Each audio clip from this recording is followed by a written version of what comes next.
میٹھے کا پھل یہ جس موسم میں آتا ہے اس موسم میں ڈینگی، ملیریا، بخار اور جسم کا ٹوٹنا عام ہوتا ہے۔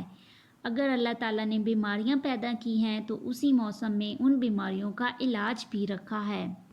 یہ پھل جنہیں میٹھے کہا جاتا ہے یہ دراصل پرشین لائم ہے جو کہ کڑواہٹ سے بھرپور ہوتا ہے، یعنی کہ یہ بہت کڑوا ہوتا ہے۔ اگر اس کو کاٹ کے اسی وقت کھا لیا جائے تو اس کی کڑواہٹ کم ہوتی ہے، اگر اس کو کاٹ کر زیادہ دیر کے لیے رکھا جائے تو یہ زیادہ کڑوا ہو جاتا ہے۔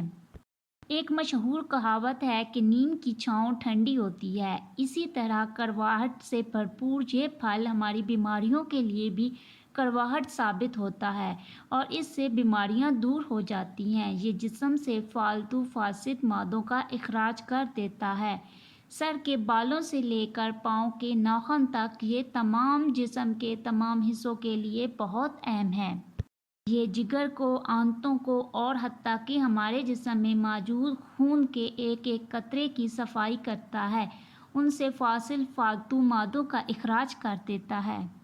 ڈینگی کے موسم میں اس میں موجود کونین ہمارے جسم میں ڈینگی سے لڑنے کی طاقت پیدا کرتی ہے۔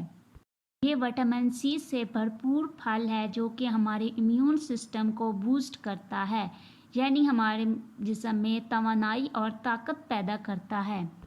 لائم یعنی میٹھوں کا جو موسم ہوتا ہے ہمیشہ برسات کے موسم کے بعد، مونسون کے موسم کے بعد آتا ہے۔ اگر آپ کو میری ویڈیو اچھی لگی ہو تو پلیز سبسکرائب مائی چینل۔